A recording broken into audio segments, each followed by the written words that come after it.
Sioanna has never been treated right. She lived a terrible life up until the day her father arrived with a gift. A gift that reminds her of a hellbird, a bird with eyes that are as red as blood. The rumor is, if you look into the eyes of a hellbird, it will take away your soul. Sioanna finally has an explanation because it seems from the first time she saw those blood-red eyes years ago, he captured her soul. Our story begins in a small, desolate northern province called Legbel. Today, in the hill house of the province lord, our female lead is having a panic attack. Sioanna is so excited she can't keep still. Today is the day. Her father will finally be visiting their mansion after many years. In order to please him, Sioanna keeps hurrying her maid. She wants her maid, Martha, to make her not only the prettiest girl in Legbel, but also in the whole world. Her maid finds her cute and starts laughing. She is reminded of when Sioanna was an infant. Now she is all grown up. She comments on Sioanna's eagerness to see her father. Sioanna agrees she is very happy to have him back at home. He even promised to bring a gift for her. She is excited to see what it is. Her first thoughts are on a dress, but she actually prefers books over dresses. She wonders if her father will know that. Actually, Sioanna hates dressing up. But today, she took extra care to do it because she wants her father to take an extra look at her. Martha sees her mistress is sad and rushes to reassure her. She says Sioanna is the prettiest girl she has ever seen. It works and Sioanna is happy again. The two start teasing. Martha talks about having a nobleman from a distant land coming in to steal Sioanna away from her in Legbel. So accurate, Martha. Sioanna is shy to hear this after all. She is just 16. She doesn't believe she will marry a nobleman anyways, as she is just a country girl. It doesn't matter if her father is noble. Martha is about to scold her for this thought, but it is announced that the count has arrived. Sioanna's panic is back. She rushes outside but stops to question her maid if she looks presentable enough. Martha is tired. She's been asked this question over 10 times already. She wonders why Sioanna is so impatient. Sioanna gets annoyed and wants Martha to answer the question.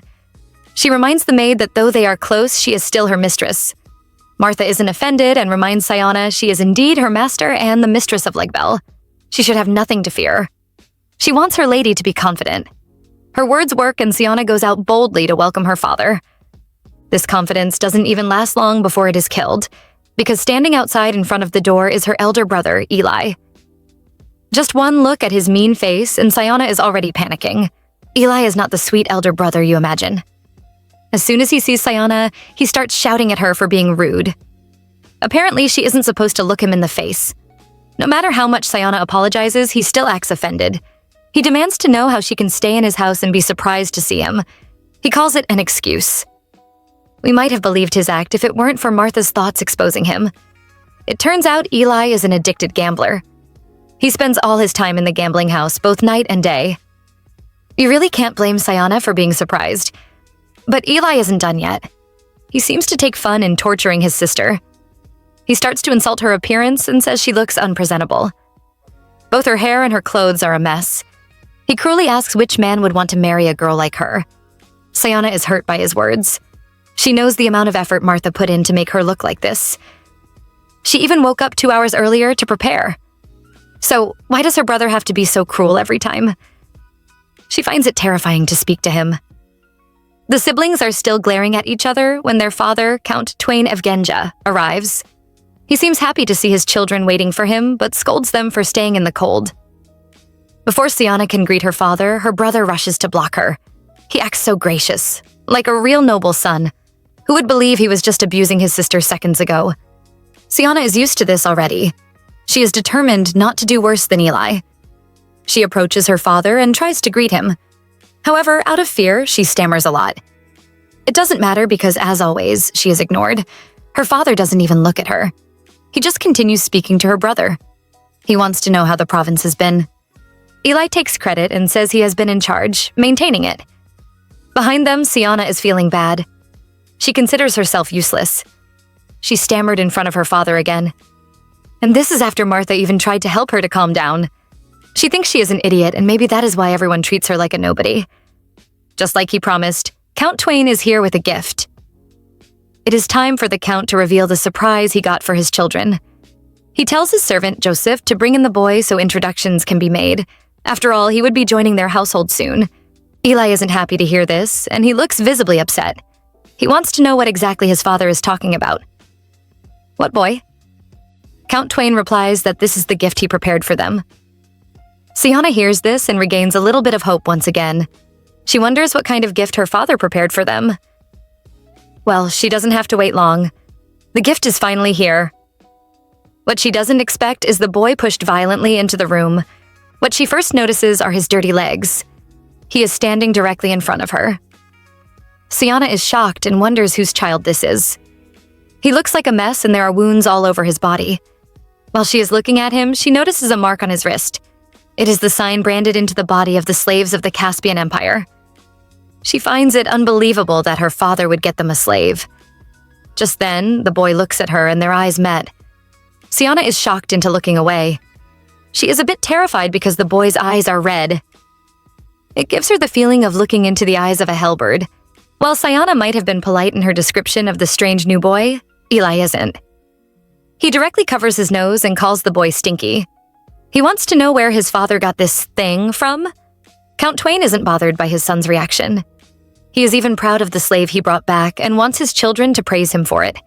He tells them it is for their benefit. Eli gets the younger brother he always wanted, and Sioanna gets a friend her age. He wants all three of them to get along. Sioanna feels someone looking at her. It is the slave, and he keeps staring straight at her. She wonders why he is doing this. She can't believe her father brought a slave as a gift. She isn't happy because she had high hopes for the gift. She walks away disappointed. Count Twain orders Martha to go wash up the boy before supper. He wants all of them to share a meal together. Martha takes him away, but before he leaves, he stares at Sioanna's departing back one more time. Poor Sioanna has no idea of this. She never guessed that this poor slave with the blood-red eyes would be the worst and best gift she will ever receive. Sioanna is recounting the story of her life. Ever since she was born, her father has never directly looked her in the eyes. If he looked at her by mistake, he would run away. It was as if what he was looking at was not his daughter, but a ghost. Poor Sioanna not only grew up with a father that avoided her, but also a brother that abused her. Turns out this abuse has been going on for years. Once, when she was younger, she mistakenly crashed into Eli while running around. His first reaction was not to help her up, but to violently kick her in the face. He reminded her of his warning. He never wanted to run into her or see her face.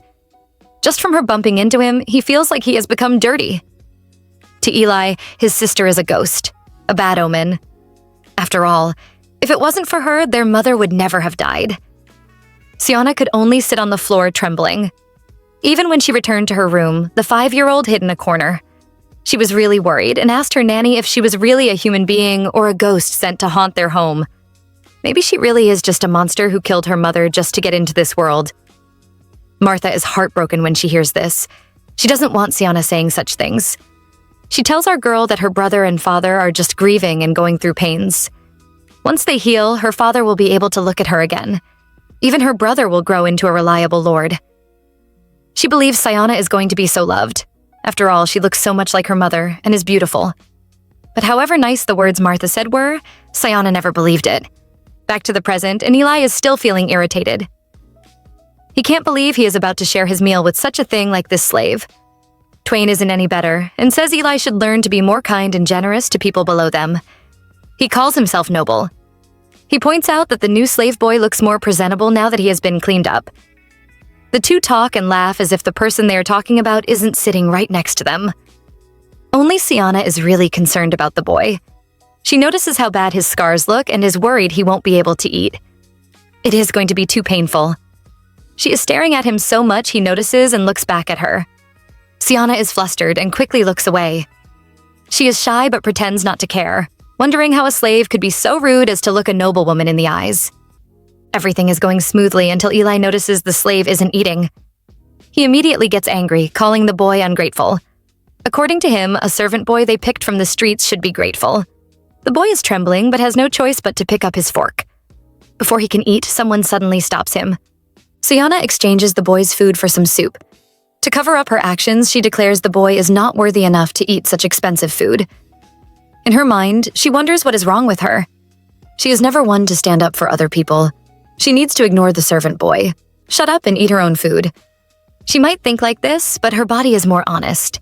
She is instantly relieved when she sees him eating. She knew Eli would have used this as an excuse to beat him up, and she really didn't want to see that. While her intentions might have been to help the boy, Eli doesn't think so and says she took the food only because she wanted it for herself. He is interested in knowing how his father found the boy. Twain cooks up a touching story of a rich man helping the poor boy. He says he was on his way home on a foggy day when he almost hit the boy with his carriage. He calls himself a good person who couldn't leave behind such a poor young soul. Sioanna isn't fooled as she knows her father's personality very well. He probably saw the mark on the boy's hand and took him to be free labor. He picked him up for his own benefits. It is at times like this that Sioanna doesn't know what to think of her father. She doesn't hate him, but his behavior is very hypocritical. Eli is thinking in another direction and believes the boy might have done it purposely. Like other lower-class people, he just wanted to get money off the rich. Twain isn't disturbed. He wants Eli to take care of him. Since the boy hasn't spoken since, he thinks he might be mute. However, there is a twinkle in his eyes that the Count likes. He thinks the boy reminds him of nobility. If they can raise him well, he might be able to help them in the future. The Count has had a tiring day, and so he goes off to bed. As soon as he leaves, the evil side of Eli comes out. Looking at the innocent slave boy eating, he suddenly pours his glass of wine over his head.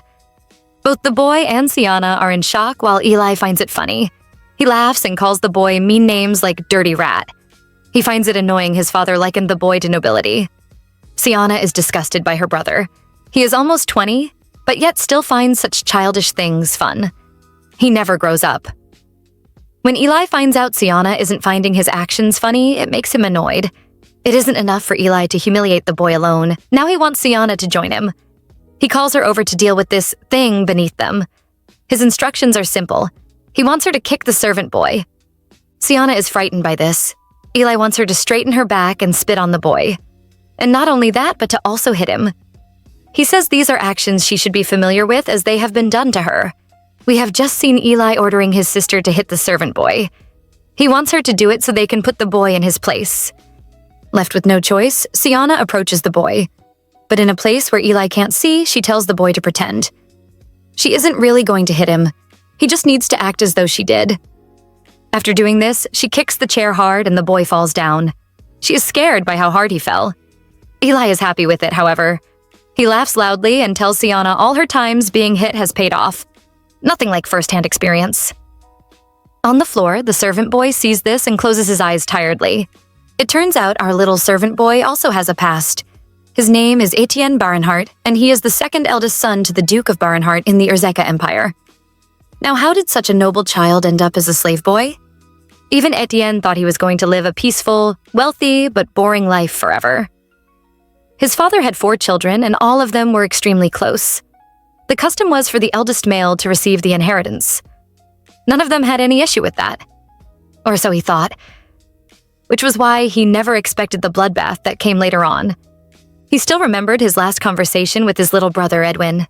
The little guy was still telling him all about the little girl he meant with the lovely blue eyes and brown hair. However, that same night, Etienne was running away from his own home like a criminal. He had no idea how things got here. He would never forget the sight of his dying younger brother telling him to run. It was their stepmother who poisoned their snack. Etienne could not believe it was all his stepmother's doing. He listened to his brother's last plea for him to live, and so he ran. No matter how hard they chased him, he ran as fast as his feet could carry him, but he could never outrun the voice that accused him of abandoning his whole family. Etienne ran until he reached the end of the empire. He knew he wouldn't be safe if he remained in Urzeka. So when he saw a ship headed for the Caspian Empire, he paid for his ticket. Slowly, he sold everything he had on him. It was either for food or for water until he was left with nothing else. When he got to Caspian, a sorcerer took pity on him and helped him change his hair color. He believed that as long as he had the will, he would always find a way. But Etienne grew weak and tired of it all. And the guilt of being the only Barinhart surviving ate at him day by day. Because he was all alone, people kept capturing him, assuming he was an orphan slave. Thankfully, he managed to escape every time. And that is how a year passed. The once rich and comfortable son of the Duke had become a lowly foreigner who looked more wretched as the days went by. The current Étienne is lying in the barn house of the Evgen mansion. With no blankets to keep out the cold, he feels he is about to freeze to death. He says a silent prayer to his little brother for not being able to live. Suddenly, the door opens and someone creeps in. A hand is about to touch his face when Etienne opens his eyes and grabs the person. It turns out to be Sioanna. Because of the way he grabbed her, the basket she is holding falls and the food in it falls out. Etienne is shocked and wonders what she is doing here. He doesn't believe it is for anything good and assumes she was asked to come check if he was dead. What he didn't expect is for her to hand him an apple. While this might have been sweet for others, Etienne finds it annoying. Just earlier in the day, she refused to look at him, treating him like a piece of trash. Then she suddenly showed him pity when Eli wanted to beat him. He can't help but think, what is she up to now? Looking at her holding up the apple, he finds her bothersome. For no reason, she has bothered him from the start. Glaring at her with those red eyes, he grabs her and pushes her to the floor. Lying on top of her, he calls her stupid and naive. He is not grateful at all that she dreams of saving his life. On this dark, silent night, a figure runs past. It is Sioanna. She has just escaped from Etienne, and she wonders what is wrong with him. How could he treat someone who came to help him like that? This is why she should have just minded her own business. Looking back at the barn house, she blames herself for even taking pity on someone like him. Inside the barn, poor Etienne is lying on the floor covered in both food and a blanket. When he finally sits up, his face is red. There is a mark on his face which looks suspiciously like a handprint. He sighs because he knew he was too aggressive, but he believes Sioanna is only nice because she pities him. For some reason, he doesn't want to go soft on her. Looking at his slave mark, he knows exactly what it will lead to. Well, even though he has been slapped, it can't be in vain. The least he can do is eat the food she brought, and that is what he does. Count Twain is finally leaving Legbel. This time, he is going to the Urzeka Empire, Etienne's birthplace. It turns out the emperor's health is failing.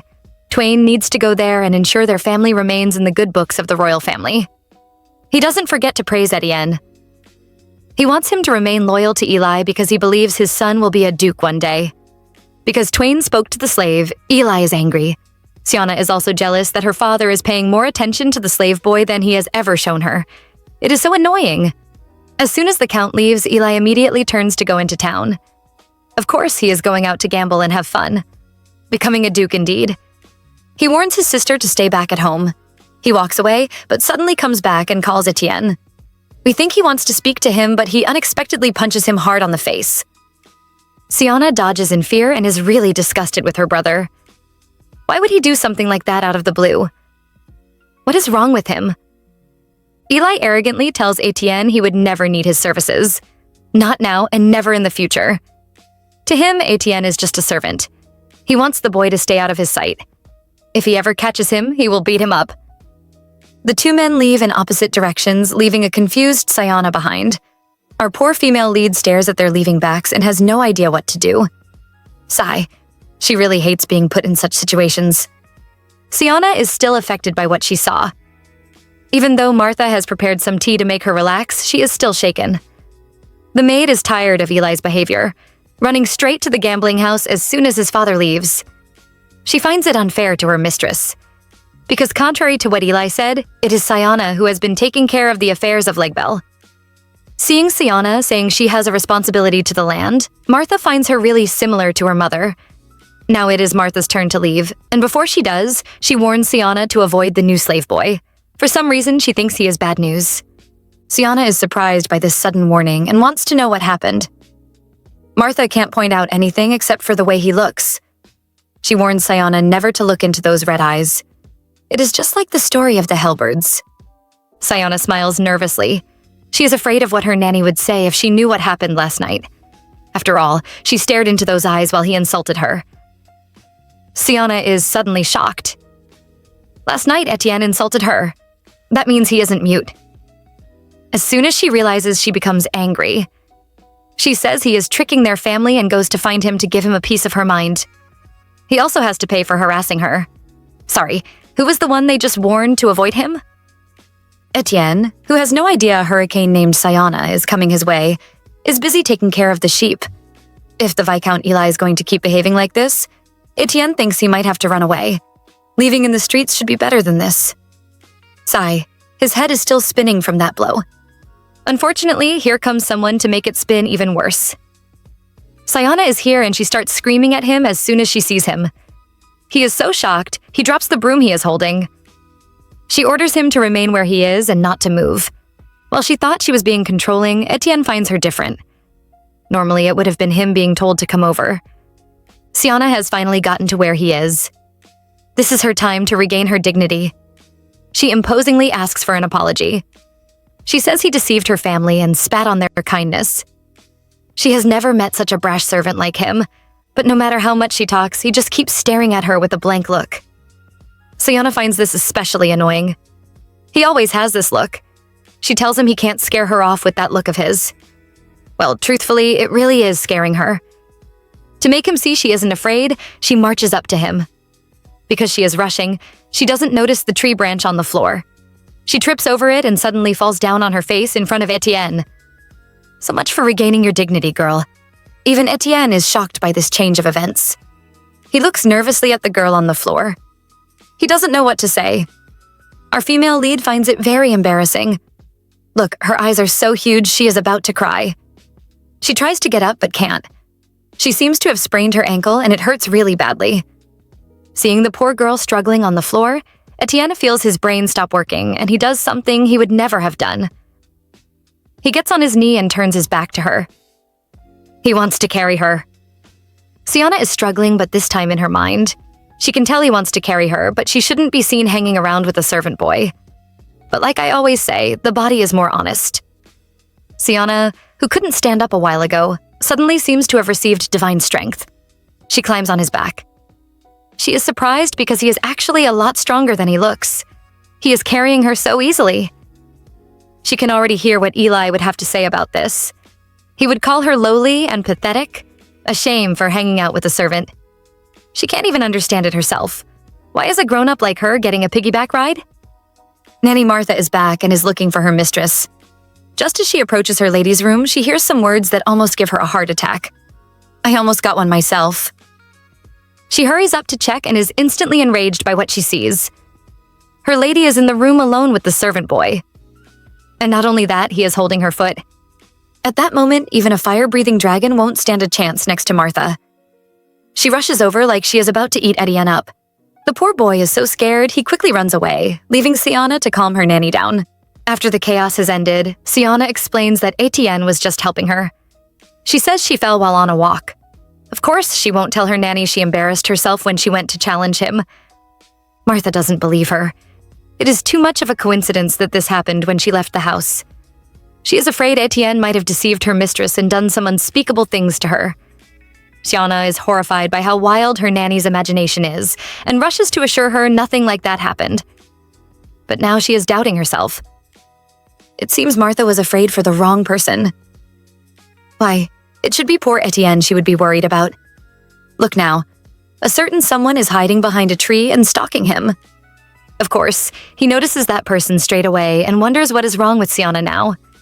He is nervous and comes up with a great plan. Pretend not to see her.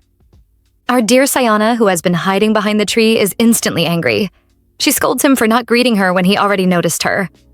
Coming up to him, she thanks him for fixing her ankle. Even her angry bird maid Martha couldn't find any fault with it and even praised him. She talks and talks, but Etienne only stares at her blankly. He doesn't even say a word back.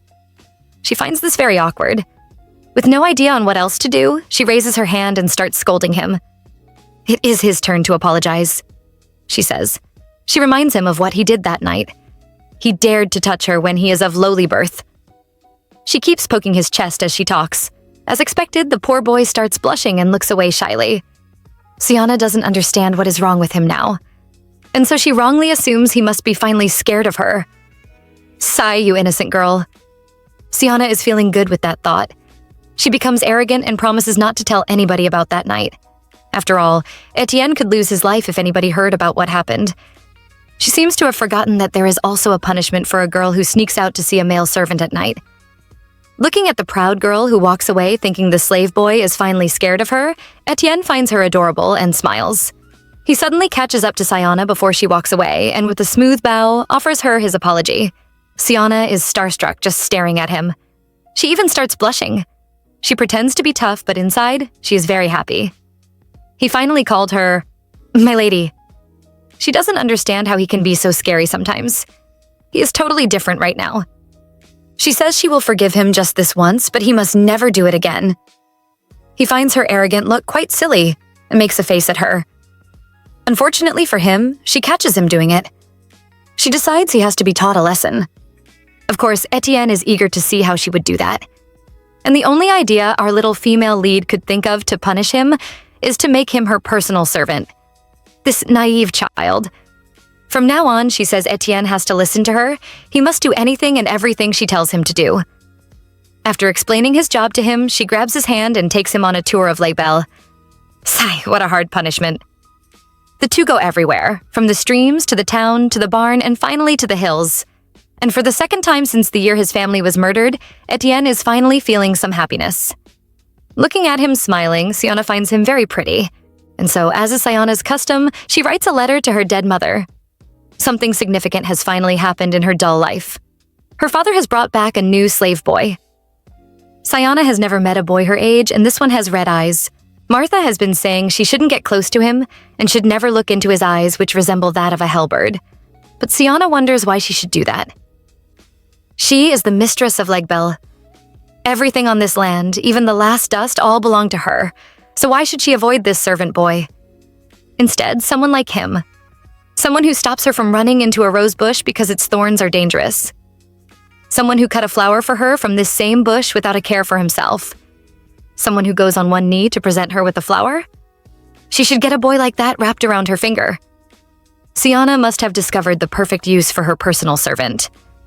Right now, Etienne must be helping her manage Lake Belle, or taking care of her affairs, or managing the servants. No, sorry. It seems being a personal servant for Sioanna means going on a walk with your mistress. The two are even having a race to see who can get to the top the fastest. Oh well. While Etienne might be a guy, he really can't keep up with his overactive mistress. He never knew she had it in her. Of course she wins the race. The two are lying on the grass trying to catch their breath. Well, Etienne is. The boy can barely breathe. It seems our male lead himself finds his job a bit lacking. Is he supposed to be a personal assistant or a playmate? Either way, he has to listen as his mistress talks. Taking a look at her as the sun shines directly on them, he discovers something amazing. Her eyes are the same color as the sky. Looking into such a beautiful pair of eyes, our Etienne blushes. Who can blame him? Sioanna is the strangest girl he has never seen. She behaves nothing like a count's daughter. In front of her father and brother, she could barely say a word. So Etienne thought she was the shy type. Boy, was he wrong. This girl has no shyness in her. She runs with her clothes held up. Anyone can see her pretty legs. She feeds the dogs and does odd chores you would never expect a noble girl to do.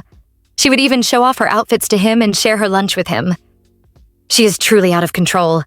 But as they say, all good things come to an end. The pair are in the study reading a book together when Sioanna hears the sound of carriages approaching. Her brother is back. Sioanna knows what that means.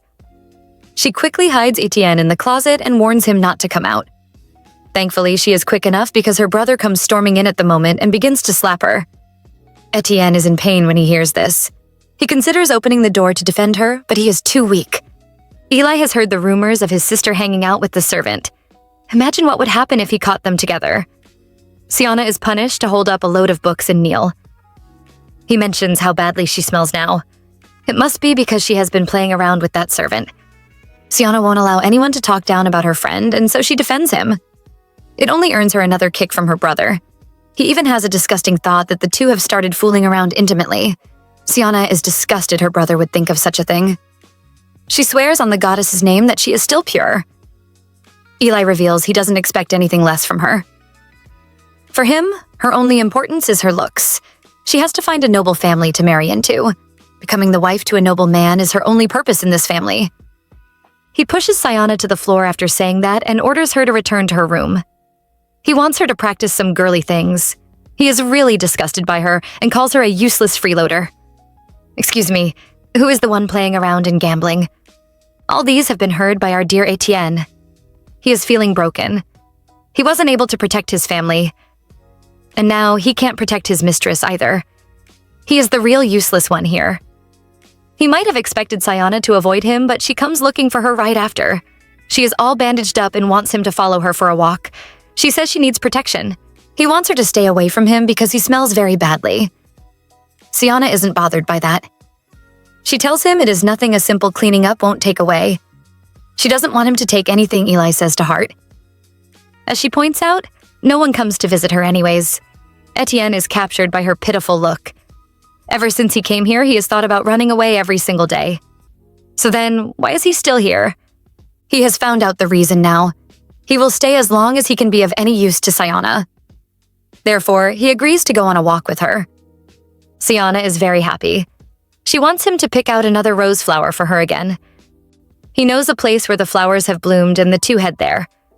What they don't notice is the scary man hidden behind a tree and watching them. Calm down, friends. The man is not a secret killer sent to finish Etienne off like I thought. But that doesn't mean he is a good person either.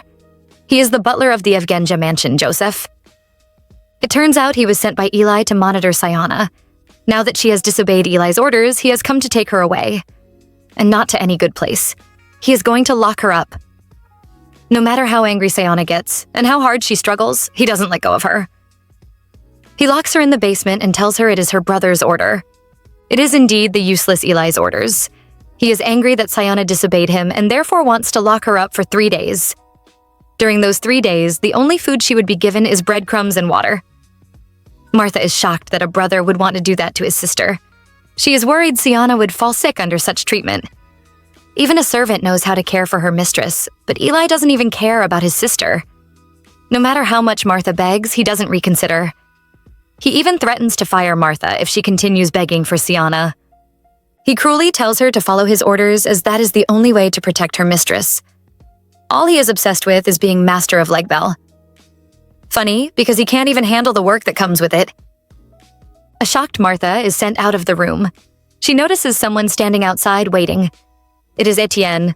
She is angry because she thinks it is all his fault. She goes up to him to scold him. But before she can even say anything, she hears the boy mumbling. All he is repeating is the sentence, "It is my fault." Martha remembers some time ago when she was still scolding Sioanna for hanging out with that hellbird. She was concerned about rumors spreading about the two of them. Sioanna was angry at the way Martha called him. She tells Martha Etienne is a nice boy. He does everything she asks him to do, and he even plays with her. At that moment, all she wished for was that Etienne was her brother, not Eli. Looking back, Martha still can't understand why her mistress loves to spend time with this servant boy. But right now, she is desperate, and she will use him to do what she has to do. With that, she grabs Etienne and tells him to do her a favor. Sioanna is having a fun time with an ant. Well, not really. One of them is busy working hard while the other is lazing around. No wonder the ant doesn't approach her. It can't join her in being lazy. Poor Sioanna is feeling sorry for herself. Even the ant's life has more meaning than hers. She suddenly hears a sound which scares her. She thinks it is just coming from her head, but it starts up again. The sound is coming from under the basement and Sioanna is worried. She thinks it might be a wild animal. She moves closer to stare at it and wonders if there is something under the floor. Turns out there is. The trapdoor on the floor is suddenly pushed open and a creepy black hand grabs Sioanna. Just the sight of that hand is too much for our girl and she instantly faints. Poor Etienne is met with the sight of her lying lifeless on the floor and he instantly panics. Sioanna is awake and can finally breathe when she discovers it is just Etienne. Turns out there is a secret passageway into the basement. Etienne says it was Martha who told him about it. She was worried and wanted him to check in on Sioanna. The girl they are worried about is busy admiring her newfound passageway. Pretty sure she will be crawling around in it soon enough. Etienne has not only come to check in on her, he also brings bad news. He doesn't want to be Sioanna's personal servant anymore. Sioanna is afraid to lose her only friend. She wants to know if she is the problem. Is it because she has been too much for him? She says she can change. Eli assures her she is a good and kind mistress. He is just afraid she is suffering because of him. When she tries to protest, he points out that he is a boy of lowly birth, a servant. It makes no sense for them to even be talking to each other as if they are friends. He knows how much the nobility likes to gossip about things like this. Hanging out with a servant boy could leave a stain on her reputation. Sioanna is surprised by how much he knows about the nobility. Etienne, who has forgotten he is supposed to be an ignorant servant boy, flinches. But his point still stands. He doesn't want to have anything to do with Sioanna from now on. He doesn't deserve her kindness. From now on, she should treat him like any other servant and stay away from him. Sioanna is disappointed in him. He is just like anyone else. Her brother's orders are more important than her own. She asks if it is because she isn't noble enough for him. Etienne doesn't think this way. Instead, it is because she is too precious. Sioanna tells him about her secret wish, that he could be part of her family. She doesn't expect him to laugh at her and say she is foolish. Sioanna is so hurt and embarrassed, she gets angry. Etienne wants to use this opportunity to train her. He tells her she should go ahead now and punish him. He wants her to call him names like scum and trash and ask him to get out of her sight. But no matter how hard Etienne tries to get Sioanna to say those words, she refuses. There is no reason for her to speak to Etienne that way. When he insists, she becomes angry. She tells him the truth. She doesn't want to become like Eli, a disgusting person like her brother. If being noble means kicking and swearing at people, then she wants no part in it. For her, there is nothing amusing about bullying and abusing other people. Just the thought of it makes her scared. She finds it horrific, especially when she remembers she was also abused. Suddenly, she can't breathe. Etienne notices this and is worried. Thankfully, he knows what is wrong with her. He tries to calm her down by covering her mouth and helping her breathe through her nose only. Soon enough, she can finally breathe well. Etienne is still hugging her to his chest. He thinks everything is his fault and apologizes to her. Sioanna can't understand. Every so often, she would get this tight feeling in her chest and would be unable to breathe whenever she was at home. So why is it the servant boy who is always being insulted the only one she finds peace in? She can finally breathe next to him. Etienne is still holding his mistress when he suddenly hears her snoring. She fell asleep while in his arms. With his face turning red, Etienne acknowledges that this was not the plan. But looking at the girl in his arms, she is so warm and soft. He can't understand why anyone would want to lay their hands on her. It makes him mad. Sioanna is awake and is throwing a tantrum. No matter how loudly her stomach growls in hunger, she refuses to eat or drink anything Etienne gives her. After all, he isn't her servant anymore, so why should he care? Etienne reminds her he is still a servant of the house, so looking after his mistress is still his job. Sioanna is angry. He always has a smart reply to whatever she says. She refuses to eat and insists she will not die. At most, she will just lose some weight. For once, the ever-patient Etienne is about to lose his head. Especially when he hears her stomach growling, but she still refuses to eat. He reminds her of her wish to become a family with him. He wants her to pretend he is her elder brother just for now and listen to his orders. Now, Sioanna is mad about another thing. Why does Etienne have to be the older one? She thinks she is older than he is. He tells her the truth. He is older than her by a year. Sioanna is still stubbornly insisting on starving. She even turns her back to him. Etienne doesn't know what to do with this ancestor anymore. Why is she doing this? He knows she is upset at him, but why is she making her body suffer for no reason? While he might think this is her revenge, Sioanna reveals it is not. Her reason for refusing to eat is simple. If she eats, she will have to go to the bathroom. Etienne is so amused, he smiles. He promises to help her empty the chamber pot. How insensitive of him. This is exactly what Sioanna doesn't want, and her face goes red just talking about it. Before she can scold him anymore, he stuffs some bread into her mouth.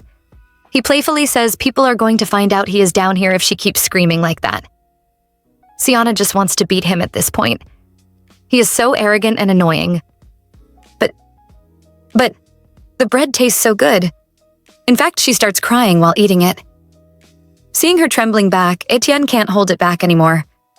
He wants to know if Eli has always treated her like this. Sioanna doesn't want to talk about it and says it is none of his business. Etienne apologizes. She moves to a new topic, whether or not he has a name. She wants to give him one if he doesn't. Wait, what have you been calling him all this while? Sioanna says if she is to consider him as an elder brother, she can't keep calling him Hey. He needs to have a name. Etienne bursts her bubbles and tells her he only said those things so she can eat. He still has no intentions of becoming that type of person for her. He also finds it ridiculous that she wants a servant to have a name. Thinking of his dead siblings, he believes he doesn't deserve a name.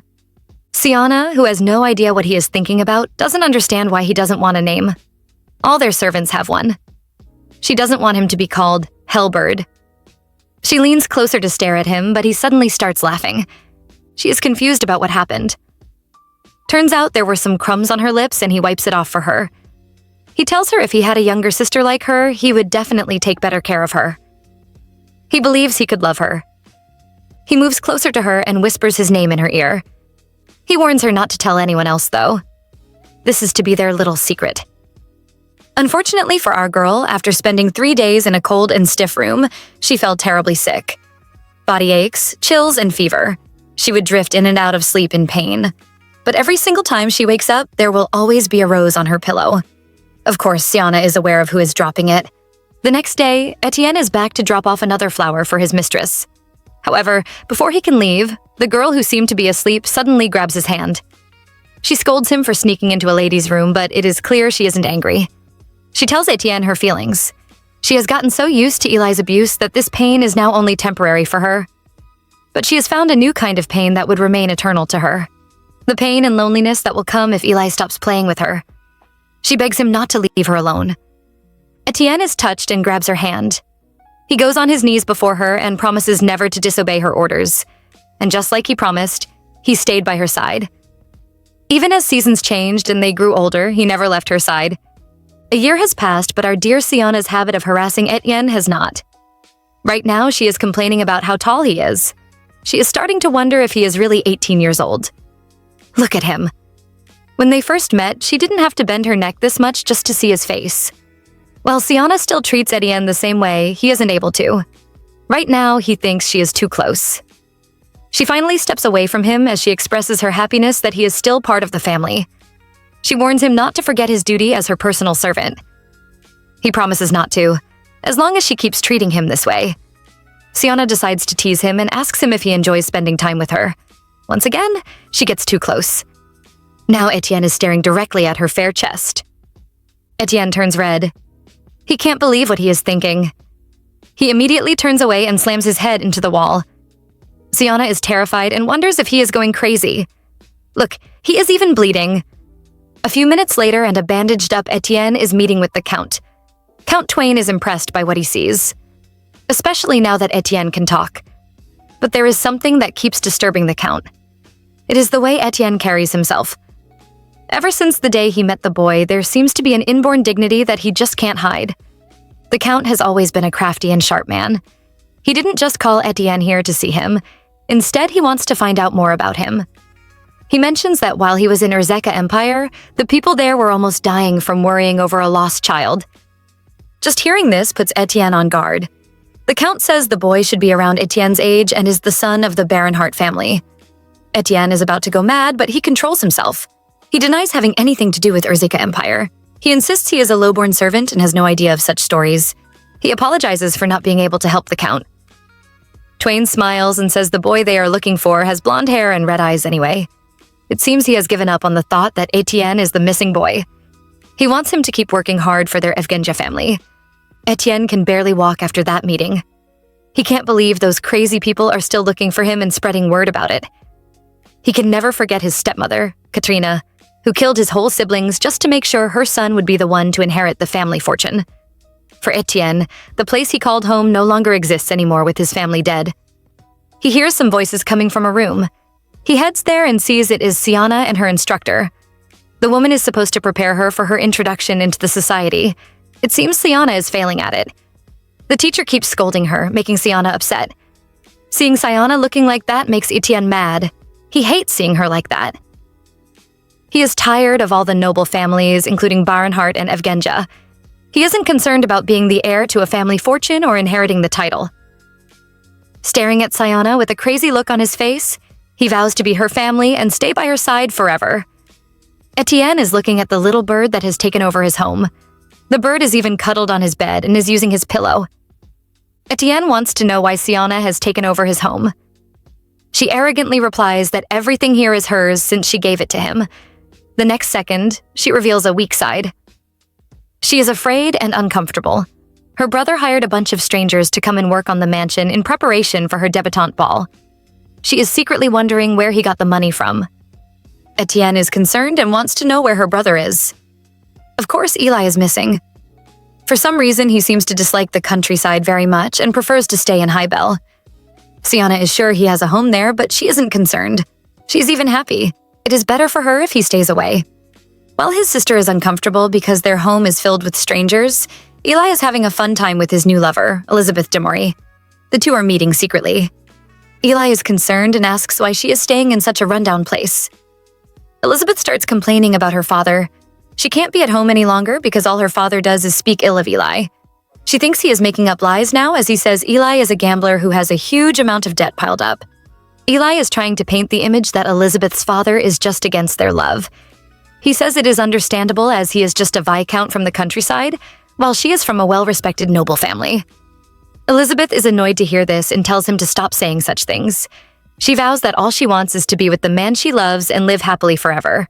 While the two are declaring their love, Eli's maid is listening into their conversation and she laughs at how naive Elizabeth is.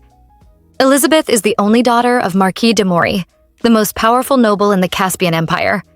She met Eli a year ago at her family's banquet. And ever since she gave him her first dance at the party, she was trapped by him. She never knew such a dashing man was in the Caspian Empire. She was so in love it looked like Eli had cast a spell on her. She even found a small house for them to meet and carry out their love affair. To her, theirs is a fated love as she has finally met her match. But what she thought is a fated love is all one-sided wishing on her part. In his carriage, Eli finally expresses how disgusting it is playing the role of a lovesick lover. The redhead slave with him is his true love. He even wishes Elizabeth could be as adorable as her. It turns out everything is just a ploy. Eli and his slave lover have created a plan. Every parent's weakness is their child. As long as he has Elizabeth wrapped around his finger, the Marquis will eventually have to give in to him. Of course, he doesn't have any reasonable plans on what to do with the de Mori fortune. His first plan is to destroy the Evegen mansion in Legbel and build a huge mansion in Highbell. He will even give his mistress some expensive jewelry. Poor Count Twain. His servant lover is pleased with what he says and promises to wait for him. The two start getting intimate right inside the carriage. On the other hand, Elizabeth is crying to her maid. She can't believe her beloved didn't even kiss her today. Her maid reminds her that Eli promised not to touch her until he got her father's approval. After hearing this, Elizabeth is filled with hope. She believes her man is honest. She is now dissatisfied with her father.